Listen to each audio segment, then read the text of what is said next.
여러분을 주님의 이름으로 환영하고 축복합니다. 우리 주변에 있는 분들과 함께 인사 나누겠습니다. 주님의 이름으로 사랑하고 축복합니다.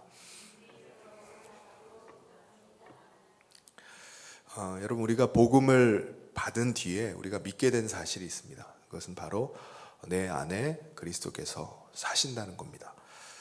이 믿음 가지고 우리는 이 땅에서 살아갑니다. 근데 문제는 우리가 이 믿음 가지고 살면요, 우리가 고난을 당할 수 있다는 것입니다. 이 믿음 때문에. 세상 사람들은 이런 믿음 가지고 사는 사람들을 아주 이상한 사람으로 여깁니다. 사람들은 다 자기의 탐욕과 욕망을 위해서 살아갑니다. 그거를 채우기 위해서 온갖 죄악도 저지르면서 살아가요.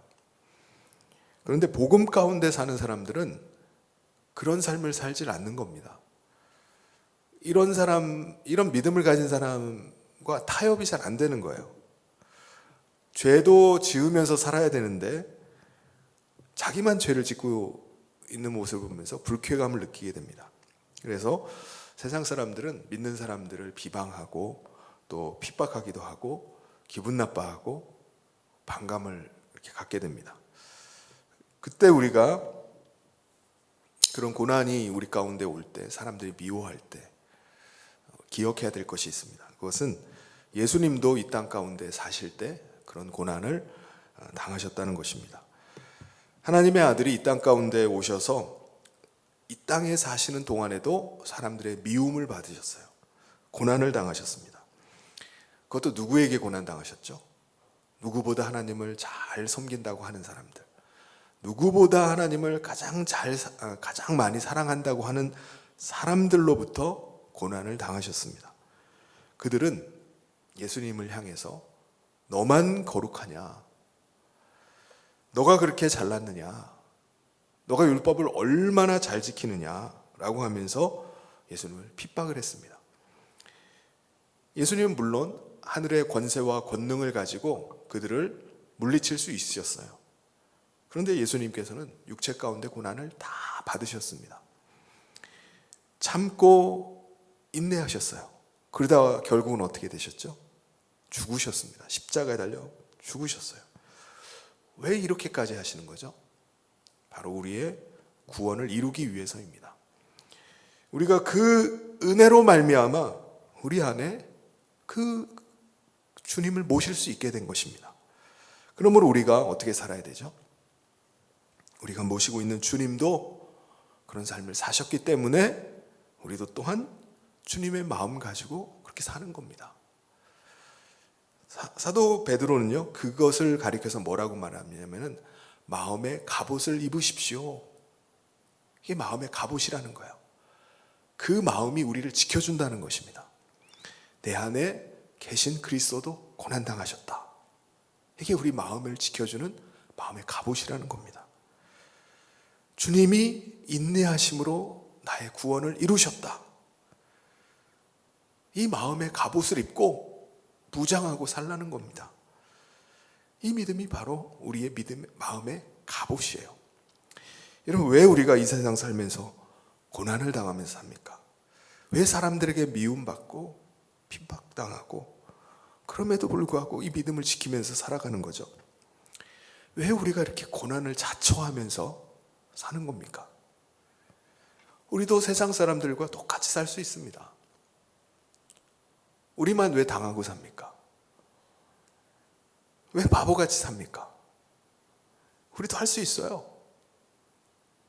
보복할 수 있고 하고 싶은 대로 하면서 살 수도 있어요. 근데 그렇게 하지 않는 이유가 뭐죠? 이게 죄라는 것을 우리가 알기 때문입니다. 아니, 그리스도인은 죄를 안 짓나? 세상 사람들 다 죄 지으면서 살아가고 하고 싶은 대로 하면서 다 살아가는데 왜 우리만 이렇게 죄에 대한 거부감을 가지고 살아가는가? 그 이유는 우리 예수님께서 우리를 우리의 죄를 끊어놓으시기 위해서 친히 고난을 당하시고 대신 죽으셨기 때문입니다. 우리 대신 십자가에서 죽으시고 고난당하심으로 죄의 형벌에서 우리를 자유하게 하셨어요. 그런데 우리가 어떻게 다시 죄 가운데 우리가 다시 들어갈 수 있습니까? 우리가 어떻게 죄 가운데 다시 거할 수 있겠습니까? 우리가 어떻게 다시 예수님을 십자가에 못 박는 일을 우리가 할 수 있겠습니까? 그래서 설령 우리가 고난당하는 일이 있더라도, 설령 우리가 손해보는 일이 있다 할지라도 다시 죄 가운데 들어갈 수가 없는 겁니다. 우리를 죄에서 구원하신 예수님께서 우리에게 원하시는 삶이 뭐죠? 다시 과거로 돌아가지 말라는 거예요. 과거에 우리가 어떻게 살았죠? 육체의 본성이 이끄는 대로 살았습니다. 자기의 탐욕이 우리의 본성이에요. 그게 우리를 이끄는 대로, 어떻게 하면 내 탐욕을 더 채울까? 어떻게 하면 내 욕망을 다 이룰까? 그게 나를 이끌어가는 거예요. 그게 나를 주장합니다. 그걸 채우기 위해서 온갖 죄악을 저지르며 살아갑니다. 그런데 우리는 육체가 주장하는 삶이 아니라 성령이 나를 주장하는 삶으로 거듭나 버렸습니다. 다시 태어나 버렸어요. 죄의 본성이 나를 이끌어가는 것이 아니라 성령에 이끌린 바 되는 사람이 된 겁니다. 이게 거듭나는 겁니다. 주님이 우리 안에 거하시는 주님이 나를 이끄시고 인도하는 삶을 살게 된 거예요. 우리도 예수님 믿기 전에는 세상 사람들과 똑같이 육체의 본성을 따라 살아갑니다. 여기서 육체의 본성을 말씀하고 있는 것 중에 나온 것이 뭐죠? 음란, 정욕, 술 취함, 방탕함, 향락, 가증한 우상을 숭배함. 이게 다 자기를 위한 거예요. 자기의 탐욕과 욕망을 채우기 위한 것들입니다. 어떻게 하면 내가 더 많은 욕망을 채울 수 있나? 그것을 위해서 애를 쓰며 살아갔습니다. 그런데 그런 우리 옛사람은 죽은 거예요. 언제 죽었죠? 우리가 세례를 받을 때 죽었습니다. 우리가 세례를 받을 때 물을 뿌려가지고 세례를 받지만은 사실은 물에 잠기는 것을 의미합니다. 잠겼다는 의미는 뭐죠? 우리 물을 뿌리는 순간 나의 옛사람은 그리스도와 함께 죽었습니다. 죽었다는 거예요. 더 이상 육체의 본성이 나를 지배하지 못합니다. 왜요? 내 옛사람이 죽었기 때문이에요. 그렇게 고백하면서 우리는 세례를 받는 겁니다. 세례를 받고 나서 물에 계속 잠겨 있나요? 아니죠. 다시 올라와야 됩니다. 다시 올라오면서 우리가 고백하는 게 뭐죠? 이제 나는 성령님을 통해서 그리스도와 연합이 되었습니다. 그리스도의 생명이 내 안에, 그리스도께서 거하심으로 그리스도의 생명으로 나는 살아갑니다. 나는 이제 그리스도를 따라서 사는 삶을 살겠습니다. 라고 고백하는 거예요. 이게 거듭나는 것입니다. 옛사람이 죽고 새사람이 내 안에서 사는 거예요. 우리가 세례를 받을 때 옛사람을 죽였는데 우리가 어떻게 다시 죽은 자를 다시 살려내겠습니까? 우리는 우리 안에 거하시는 그리스도의 생명으로 이제부터 사는 겁니다. 우리는 더 이상 옛사람이 아니라 새 사람으로, 새 생명으로 사는 거예요. 더 이상 육체의 본성이 나를 지배하는 삶이 아니라 내 안에 거하시는 그리스도께서 나를 이끄시는 삶을 우리가 살아가는 겁니다. 세상 사람들은 우리를 보면서 이상하게 생각할 수 있어요. 저 사람은 왜 저렇게 살아가야 되나? 저 사람은 뭘 잘못 먹어가지고 저렇게 사나? 좀 바보 아닌가? 라고 생각할 수도 있어요. 모든 사람들은 다 자기의 이익을 위해서 살아가죠. 손해보지 않으려고 합니다. 근데 저 사람은 왜 그런 본성을 거스르고 저런 삶을 사나? 이해를 하지 못합니다. 그래서 4절 말씀에, 오늘 읽은 말씀에 보면 세상 사람들은 이상하게 여긴다라고 말합니다. 거기다가 비방하고 비방까지 한다는 거예요. 자기가 얼마나 거룩하길래, 응? 자기가 얼마나 잘났길래. 아니 같이 죄를 지어야지 되는데 뭐 자기만 잘났나? 왜 무리에 끼어들지 않고 혼자만 저렇게 튀는 거야? 왜 옳은 척하는 거야? 꼴 보기 싫다. 기분 나쁘다. 이렇게 생각해서 싫어해요. 사람들은 우리 그리스도인이 이런 방탕함에 휩쓸리지 않고 사는 것을 이상하게 여기고 비난을 합니다. 근데 우리가 기억해야 될 것이 뭐죠? 사도 베드로가 말하는 거예요. 산자와 죽은 자에게 심판이 있다는 것을 기억하라는 겁니다. 우리가 이 세상 살다가 죽으면 끝나버릴 인생이면 우리가 이렇게 살 이유가 있습니까? 살 이유가 없어요. 왜 눈총받고 왜 사람들에게 비난 들으면서 그렇게 삽니까? 죽으면 끝인데. 그런데 우리가 그렇게 살지 않는 이유는 심판이 있음을 믿기 때문입니다. 누가 모든 사람들을 심판하시죠? 산자와 죽은 자를 심판하시는 이가 누구십니까? 심판하는 권한을 아들에게 맡기신다고 말씀하셨어요. 바로 예수 그리스도께서 심판주이십니다. 하나님께서 아들에게 심판하는 권한을 맡겨주셨습니다. 그래서 우리가 주님 앞에 심판받을 때가 옵니다. 그분 앞에 우리의 모든 삶을 고백하게 될 날이 오는 거예요. 여러분, 예수님께서 지금 우리 안에 거하셔서 나의 행사를 다 감찰하고 계세요. 아십니다. 내 안에 거하시기 때문에 내 마음을 누구보다 잘 아시죠.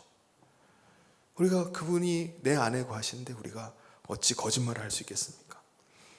만약 우리가 예수님을 모시고 살면서 예수님을 부인한다면 심판 때 우리가 어떻게 예수님 앞에 얼굴을 들 수 있겠습니까? 주님도 우리를 부인하실 거예요. 그러므로 우리는 결코 우리 주님을 부인해서는 안 됩니다. 우리 안에 거하시는 주님을 부인하면은 그분이 우리를 부인하시는 거예요. 우리 모든 인간은요, 이미 죄로 인해서 죄 때문에 다 죽은 존재입니다. 죽었어요. 그리스도인이라 할지라도 그래서 육체 가운데서 육체로는 다 죽습니다. 그럼에도 불구하고 그리스도께서 왜 오신 겁니까? 왜 주님이 이 땅에 오신 거죠? 우리 안에 임하셔서 우리와 함께 사시면서 우리로 하나님의 뜻대로 살도록 하시기 위해서입니다.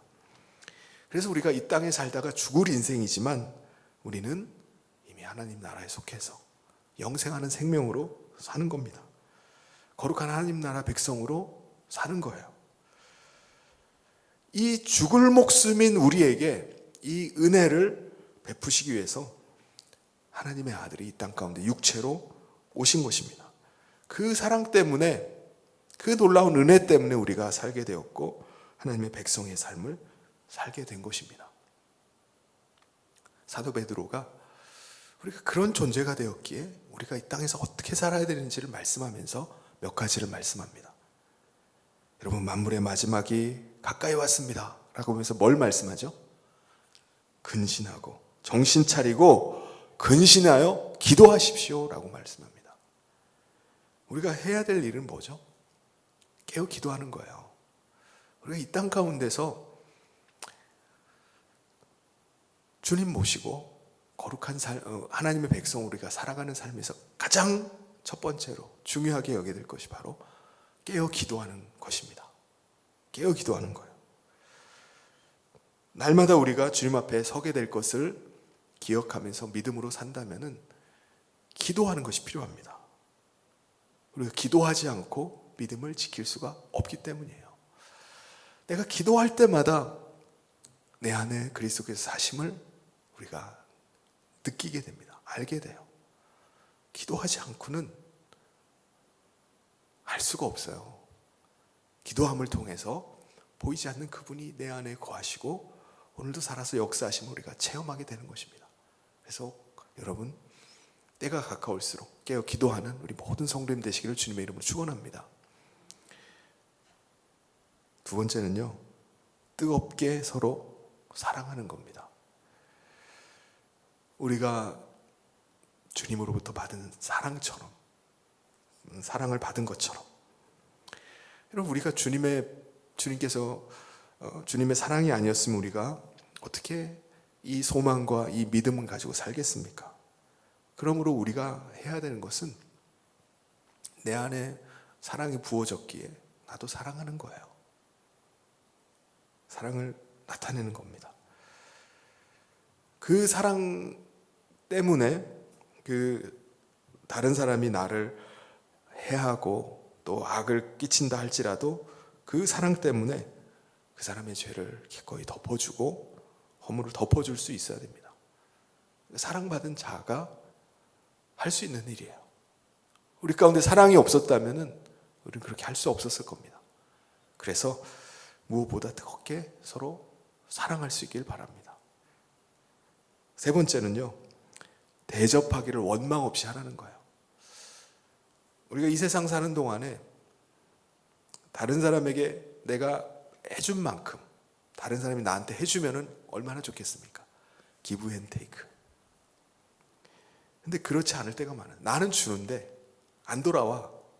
그럼 기분 나쁘죠. 네. 그러면 하고 싶은 마음이 없어요. 왜 내가 나만 베푸나? 그런데 원망 없이 대접하라는 거예요. 안 돌아와도 대접하라는 거예요. 베풀라는 겁니다. 아니, 나한테 돌아오는 게 있어야지 베풀지. 아니, 대접하기를 원망 없이 하라. 그냥 대접하라는 겁니다. 부부 사이에도 서로 섬김이 필요합니다. 사람들은 다 자기 이익을 위해서 결혼을 하는 겁니다. 다 자기 행복을 위해서 결혼하지만 이게 사실은 착각입니다. 착각. 왜 착각이죠? 섬기지 않으면요, 행복할 수가 없기 때문입니다. 나는 행복하기 위해서 결혼했는데 그때부터 불행이 시작되는 거예요. 그리스도 안에서 섬김이 없으면요, 희생하는 것이 없으면 행복은 얻을 수가 없는 겁니다. 그래서 이 사실을 우리가 알고 섬기는 거예요. 대접하는 겁니다. 원망의 마음이 막 오더라도 대접하는 겁니다. 베푸는 거예요. 그리고 또 네 번째인가요? 하나님이 주신 힘으로 모든 일을 감당하는 것입니다. 그래서 은사를 받은 대로, 여러 가지 은혜를 받은 대로 여러 가지 은혜를 맡은 선한 청지기 같이 서로 봉사하라 라고 말씀합니다. 여러분, 우리 그 힘으로 다른 사람을 섬길 수 있을까요? 다른 사람을 사랑할 수 있을까요? 없어요. 안 됩니다. 하나님이 베풀으신 그 은사대로, 그 주님이 주시는 힘대로 우리가 감당할 수 있는 것입니다. 그래서 우리가 한 사람 한 사람, 우리 다른 그리스도인을 볼 때 어떻게 봐야 되죠? 다른 사람을 보는 시선이 달라져야 됩니다. 어떻게 달라져야 되죠? 아, 저 사람도 그리스도를 모시고 사는 사람이구나 라는 시각을 가져야 됩니다. 그래서 다른 사람을 대할 때도 아, 저분도 그리스도를 모시고 계신 분이지. 그래서 그 사람을 대할 때 그리스도를 대하듯이 그렇게 대하는 거예요. 어린아이를 할지라도 내가 막 무시하고 막 그런 게 아니라 아, 이 아이 가운데도 그리스도께서 거하시는구나. 내가 보기에 정말 하찮고 별 볼 일 없어 보인다 할지라도 그 안에 주님이 거하시고 계시면 믿는 거예요. 저 사람도 나와 똑같이 그리스도께서 거하시는 사람이구나. 그래서 베드로가 뭐라고 권면하죠? 누가 말하려면은 하나님께서 말씀을 하는 것 같이 말하라는 거예요. 내 안에 그리스도께서 말씀하고 있음을 전하는 겁니다. 주님이 상대방의 말을 들을 때도 아, 주님이 이 사람을 통해서 내게 말씀해 주는구나. 주님의 음성을 들을 수 있어야 됩니다. 누가 봉사하려면은 주님이 나에게 공급하시는 힘으로 하고, 다른 사람을 대할 때도 아, 주님이 주시는 힘으로 그렇게 섬기고 있구나 라고 생각을 해야 되는 것입니다. 그렇게 생각하면요, 우리가 주님 모시고 살아가는 사람으로 우리 다른 그리스도인을 대한다면 여러분, 한 사람 한 사람이 얼마나 귀한 사람입니까? 나도 그 믿음 가지고 살아가는데 나와 같은 믿음을 저 사람도 가지고 있구나 라는 걸 생각하면요, 정말 귀해요. 이 세상에 그렇게 살아가는 사람이 어디 있습니까? 주변 사람들 한번 보세요. 그렇게 사는 사람이 있나? 없습니다. 우리 옆에 있는 분들에게 같이 이렇게 인사 나눴으면 좋겠습니다. 당신은 정말 귀한 하나님의 사람입니다.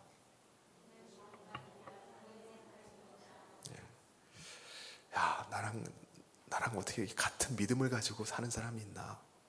그리스도께서 내 안에 사심을 내가 믿고 살아가는 것처럼 이 사람도 그 믿음 가지고 살아가는구나. 귀하게 여길 줄 알아야 됩니다. 우리 한 사람 한 사람들이, 우리 그리스도인들이 이 믿음 가지고 내가 주님의 사람임을 기억하면서 내가 주님의 백성답게 거룩한 삶을 살아가는 저와 모든 성도님 되시기를 주님의 이름으로 축원합니다. 우리 같이